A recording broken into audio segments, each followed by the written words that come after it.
Hi, I'm Sam Sterling, and I play Ichipukton Papakui, and here's what you missed on episode 61 of Edge of Legend.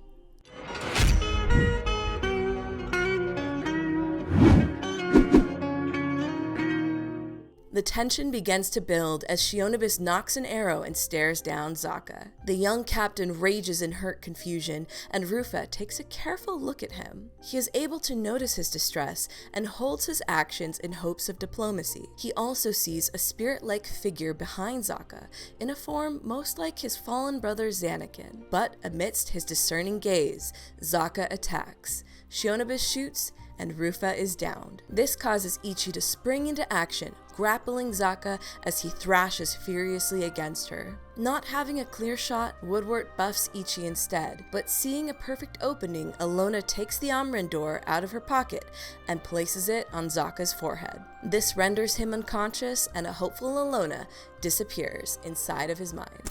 Only having done this once before, Alona trepidatiously chooses one of the 3 doors in a white room that represents Zaka's psyche. Behind the wooden door is a young 8-year-old Zaka as rambunctious as ever. Alona sees his father leave for battle, putting Zanakin in charge of raising his younger brother. Amidst this scene, Zaka grapples with the loss of his father and his brother, not knowing what to do. Alona helps Zaka deal with this loss and offers comfort to his wounded inner child. She is then thrust from this memory and is left with 2 other doors. The second is a door of stone, and in this Alona sees Zanakin and Zaka fight. The last time they see each other before Zanakin becomes a captain of the Green Army. Zaka storms off but is approached by Zanakin again, with General Korokos who takes Zaka under his overbearing wing. In this instance, Alona relayed how even though he tried his best, Zanakin made a mistake leaving Zaka with Korokos, and instead of trusting the general, Zaka should trust himself moving forward. Once more, Alona is shoved back through the door and is only left with the door of steel. In this room is present Zaka, grappling with the life he's chosen and the position he finds himself in, not knowing what his life is like without war. Alona encourages him to choose a life wholly his own, for he is only beholden to himself, whether that be war or otherwise. Then, finally, she is thrust from Zaka's mind into reality, to see a sobbing defeated orc wrapped in her dwarven friend's arms. Confused at this turn of events, the party looks at Alona inquisitively, but Zaka begins to apologize. Alona then takes the merit of Zanakin from Ichi and hands it to Zaka, who crushes the amulet, setting his brother's soul free, and adorns it around his neck. Realizing the position they are still in, Zaka rushes to his troops and the other members of the attacking force, agreeing at once to join the party in the fight against Korokos. With this, the adventurers head back to Adolphon Prime to alert the city of their victory and their new ally. Not having much to do in the city, Woodward and Ichi decide to use Isuo's house to fast travel to Agrippa upon a Bear and have a drink at the Type and Pint. They enjoy their time discussing a possible pub crawl across Adolphon, and Woodward begins to wonder what he wants to do when the war is over. Ichi helps him brainstorm. Maybe he should open his own tavern called the Pickle Gnome and teach everyone run amok. When they see smoke rising from a ways away, it's Bryax, lit in a green flame, with Korokos' floating castle hovering eerily above it.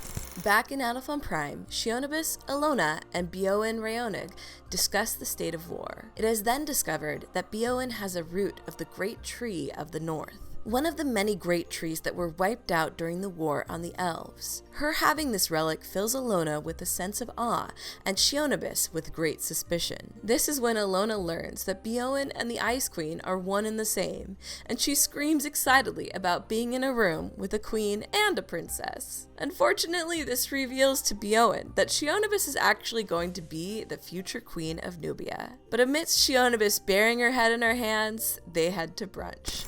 But in a darkened room, Rufa is hatching a different plan. He has summoned Master Dominus, Justicar Ford, and Lofin Sempris to a small council meeting and proposes starting an underground force that can shape the workings of Adolphon and the world for the better. Offended by this idea, Master Dominus gets up to leave, but because of his affinity for Rufa, offers a one-time service in his time of need. Justicar Ford also has similar feelings as a disciple of the god of justice, but also leaves with a small offering of peace. Lofin Lothan, however, jumps at the idea and manages to assert himself as one of Rufa's right hands before leaving. This is when the darkness arrives and also inserts herself in a position of power in this organization. After a delicious brunch, Shionibus makes a stop to see Felix Chance. She doesn't trust Zaka and makes a deal to have continuous eyes on him. Felix agrees, but of course only for a price. If Shionibus can get Felix something from her god Anubis in 8 months' time, she will get to keep her precious eyes. If not, he will rip them from her skull. And that's where we end episode 61 of Edge of Legend. Make sure to tune in Wednesdays, 8 p.m. Pacific Standard Time to Nat20 Productions Official on Twitch to catch the newest episodes of Edge of Legend as they happen. We look forward to seeing you in chat as you become legends right alongside us. Thanks for watching!